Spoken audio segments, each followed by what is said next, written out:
क्या तू बिना ग्राउंड पे जाए घर पे प्रैक्टिस करना पसंद करेगा? मैं आज बिना कोई सामान के घर पे ही प्रैक्टिस करने का तरीका बताऊंगा, और उसमें भी अगर तूने बहाना कर दिया तो फिर तू समझ लेना कि तेरा गेम बेकार है। तुझे ग्राउंड पे आना नहीं पड़ेगा, तुझे घर पे ही 7 दिन की मोहलत देता हूं। तू ग्राउंड पे आने से हिचकिचा रहा है तो उससे पहले तू 7 दिन प्रैक्टिस कर। 5 टेक्निक्स हैं और इसके अंदर कोई सामान की जरूरत नहीं है। ग्राउंड पे रहोगे, मेरे पास आओगे या आप कोच के पास जाओगे, गर्ल्स हो या चाहे बॉयज, आप अगर कहीं जाने से या किसी के सामने प्रैक्टिस करने से हिचकिचा रहे हो तो ये चीज आपके लिए काफी इंपॉर्टेंट होने वाला है। हेलो फ्रेंड, आप देख रहे हैं एसके कबड्डी स्किल, जिसके अंदर आज मैं बताने वाला हूं वो 5 टेक्निक, 5 स्किल जिसमें कोई इक्विपमेंट नहीं लगेगा। आपको ग्राउंड पे नहीं जाना है, घर पे ही आपको प्रैक्टिस करना है। घर का छत हो, आंगन हो या बैकयार्ड हो, उसके अंदर आप प्रैक्टिस कर सकते हैं। गर्ल्स हो या बॉयज, दोनों के लिए आसान है। हाँ, आपको पहले क्या करना है, आपको फुटवर्क की प्रैक्टिस करनी है। फुटवर्क की प्रैक्टिस करते समय तुम्हें घर में क्या करना है, एक लाइन बनानी है और उसके ऊपर पैर का मूवमेंट फास्ट करना है। जब तू फास्ट मूवमेंट करेगा तो इसका याद रखना कि पैर को हल्के रखना और बॉडी को कंट्रोल। इससे तेरी रेगुलर प्रैक्टिस, जब तू 1 हफ्ता रेगुलर करेगा तो तेरा बैलेंस बन जाएगा और तू कंट्रोल अपने शरीर पे कर सकता है। अक्सर फुटवर्क के समय हमारा पैर फंसता है ना, तो वो आर्ग्यूमेंट कम होगा और इसके अंदर तुम्हारा इंप्रूवमेंट होगा। दूसरा स्किल की बात करें जिसमें आपको मालूम होना चाहिए कि बोनस कैसे लेते हैं। ग्राउंड पे पूरा बोनस लाइन बना होता है। इसके लिए तुम्हें वहां पे बोनस लेने के लिए और दिखाने के लिए, मिस्टेक्स होगी सुधारने के लिए बैठे हैं, लेकिन घर पे जो बहाने मारते हो वहां आने के लिए, तो घर पे इस चीज की प्रैक्टिस करें।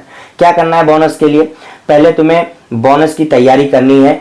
20 से 30 बार बॉडी को झुकी रखनी है और 20 से 30 बार बोनस लेना है, आगे बढ़ना है, बोनस लेना है, आना है, बोनस लेना है, आना है। लेकिन याद रखना कि बोनस की जो मेथड है, बोनस लेते समय पैर को उठाना, बोनस को क्रॉस करना, ये जो प्रोसेस है उसे संभल के ही अच्छे से करना है। यहाँ पे कोई तुझे आर्ग्यूमेंट करने वाला नहीं, यहाँ तेरी गलतियां दिखाने और समझाने वाला, बोलने वाला कोई नहीं, जिससे तू बहाना जो ग्राउंड पे मारता है कि भैया सर मेरे को वो देख रहा है या मेरे पे कमेंट पास कर रहा है कि ये तू रॉन्ग कर रहा है, ये देख ऐसे करते, तो कोई आर्ग्यूमेंट नहीं है। ये तुझे तेरे से ही चैलेंज है। 7 दिन का मोहलत दे रहा हूं, 1 हफ्ता। इसके बाद तू जब ग्राउंड पे आना तो उन ग्राउंड पे प्रैक्टिस करने वालों से भी बेस्ट दिखना चाहिए। याद रखेगा, बोनस लेने के लिए जब तू प्रैक्टिस करेगा बॉडी को झुकी रखना, क्योंकि बोनस लेते समय जब हम बॉडी को झुका के रखेंगे तो फिर हमारी फ्लेक्सिबिलिटी के साथ हम बोनस लेके अपने कोर्ट की तरफ निकल आएंगे और जो मूवमेंट होती है, जो स्किल दिखानी है वो कर देंगे। तो इससे तुम्हारी क्या होगी, बोनस लेने की स्पीड बढ़ेगी और फ्लेक्सिबिलिटी बढ़ जाएगी। ठीक है, फ्लेक्सिबिलिटी जो बोल। अभी बात करते हैं हैंड टच की। हैंड टच के समय जब तू हैंड टच करता है कॉर्नर पे, सेंटर पे, तो तेरा फुटवर्क भी फंसता है, यानी तेरे पास स्पीड नहीं रहता है और एक टाइमिंग नहीं होता है, जिससे तू फंस जाता है और पकड़ा जाता है। तो ये चीज का याद रखना।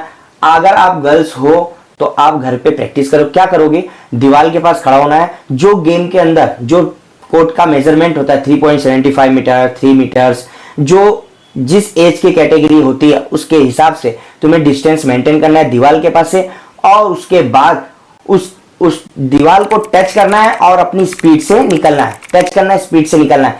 ऐसे 20 से 30 बार आप प्रैक्टिस करो, जिससे तुम्हारा हैंड टच करना और निकलना एक स्पीड और एक लिमिट बन जाएगी।